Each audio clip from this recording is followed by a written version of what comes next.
Hello again. I'm Dan Olds. I'm the HPC analyst for the Register, and this is another Register HPC channel webcast.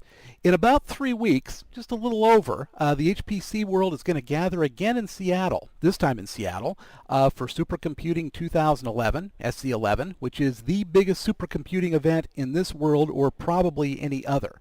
Today, we're going to take a brief look at what's going to be happening on the show floor. And our guest is Trish Damkroger, who's the SC11 Exhibits Chair. Say hi, Trish. Hello. Nice to have you here with us. Thanks. And Deputy Associate Director of Computation for Lawrence Livermore. I'm thinking that has probably a fair amount of computing involved in it. We do. At Lawrence Livermore, we have been part of the HPC world from the beginning. We have about 1.5 petaflops on our floor right now, and we'll be at 20 petaflops in 2012. Oh, that's right, with Sequoia, right? Correct. Wow.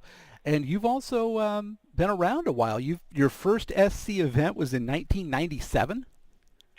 Yes, I started participating in SC way back in the 90s and then got much more involved in the last 6 or 7 years. Yeah, that goes back a way. Let's see, you were infrastructure chair, technical program committee, and you're going to be chairing up this whole thing in 2014?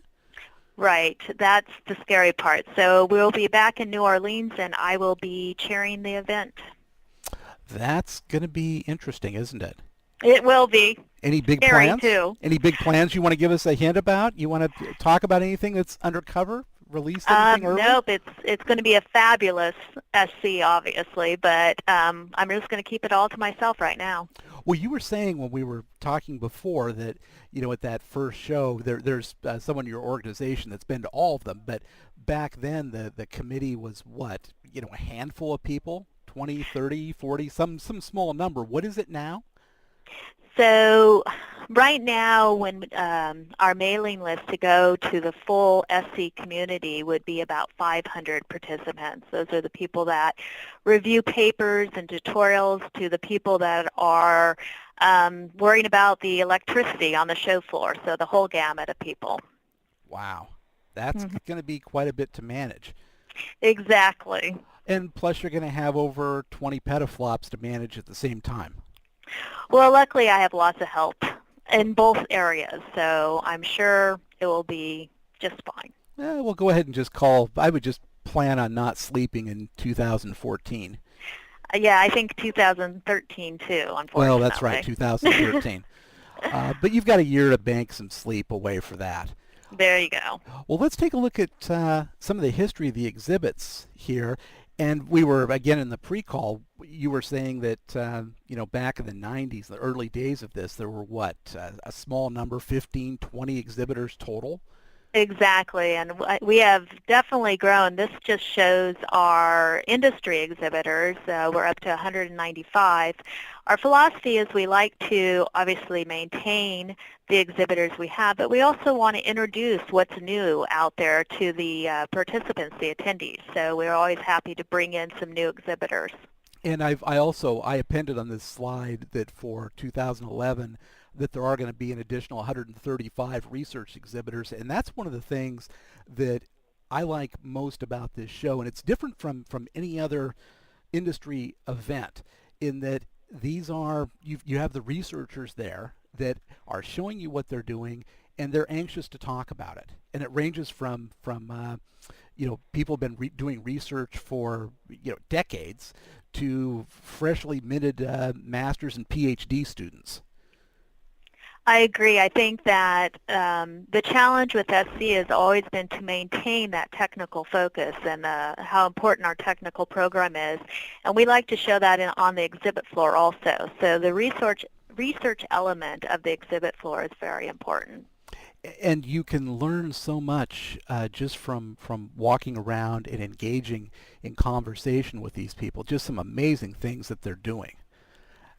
And it's the only show that's like that. Old school computing shows used to have some of that in it, but it's been pretty much crowded out just for the commercial vendors.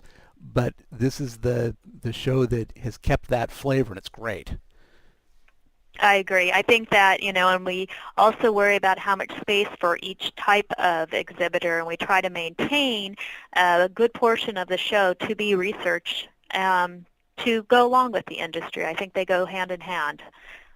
It's great. And the space, though, is a little bit down this year, but that's because it's Seattle and it's not to Louisiana. And by the way, that conference, that convention center in New Orleans, you could fit the biggest convention center I'd been in up to that date and the box that it came in inside that Louisiana convention center. That was massive. It is.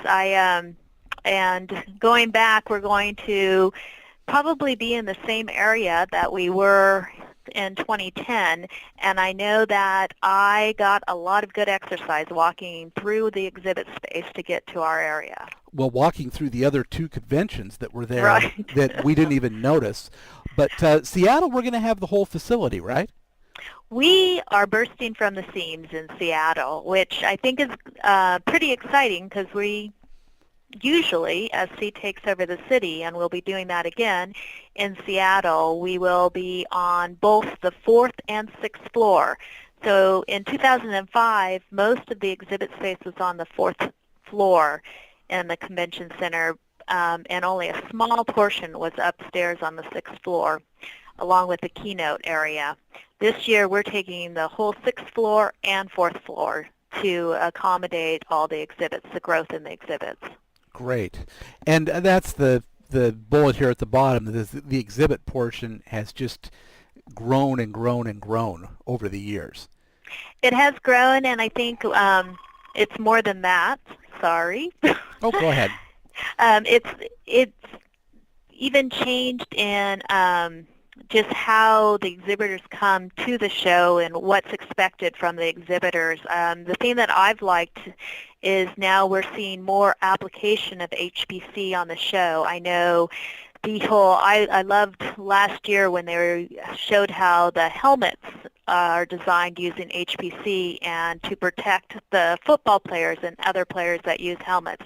So you see a lot more people showcasing the applications of HPC, which I think is ultimately where we need to go. And I would expect to see more of that as the whole wave of analytics goes out into the enterprise and beyond.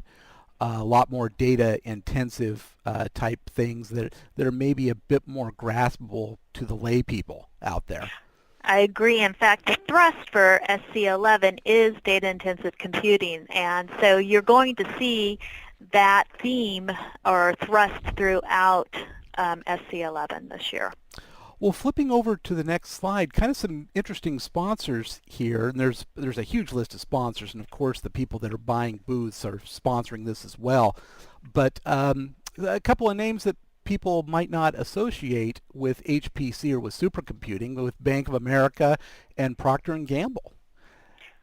Right. Those are some of our corporate sponsors at the platinum supporter or silver supporter level, which have been with us for years. And Bank of America, I mean, financial services is obviously a very big consumer of HPC, supercomputing, but also Procter & Gamble doesn't really surprise me. They use a lot of HPC technology, and they're looking for the people. And it's a good show for them to have a presence at. Yeah, we've had some wonderful successes with Procter & Gamble. One of the most noted ones with HPC was in diaper manufacturing and how they were able to manufacture a better diaper using HPC. You know, I vaguely remember seeing a story about that, yes. Yes, so that was a partner with a sister lab. Procter & Gamble was able to do that. So HPC touches every element of your life. It certainly does. And moving on to the next slide, a little bit of a to-do list. So I guess IBM's going to have Watson there? Yes, so on the 6th floor, we wanted to make sure we got the attendees to both the 4th and 6th floor. So we're putting some really fun things up on the 6th floor. So you're going to be able to match your wits against the Watson machine. There's going to be different levels, so you can actually play the Jeopardy high competitive level, or you can probably do what I will do and play the normal Jeopardy level. But we're putting in a whole arcade area of gaming through the decades. Oh, really? So, yes, so if you're a Pac-Man fan or a Galacta fan or something, there might just be that favorite machine there. We are renting and setting up a couple booths where you can come in and just play the different games and see how they've evolved all the way up to Watson. Are you going to have Robotron? It's going to be rolled out at the conference, so I'm not giving away. You have to go up and see if your favorite game's there. Okay, you've gotten me. I haven't seen that in years, and I used to rule at Robotron. Okay. Well, there's going to be some prizes for those high scores, so yeah, I think you better go up and check it out. Yeah, absolutely. And there's going to be a scavenger hunt, too, which is right, fun. So for data intensive, again, the thrust of the conference, they are different exhibitors have turned in clues, and you're going to be able to go to the different exhibitors and try to figure out the clues and get the prize at the end. But having the show split up with a couple of different floors must have made your job a bit more difficult, and it's a good idea to have something to see on each of the floors. No, I agree. I think that it's always a little more challenging, but it also gives you opportunities to have different themes in the different areas. So like I said, the sixth floor, we're going to do more of the gaming theme.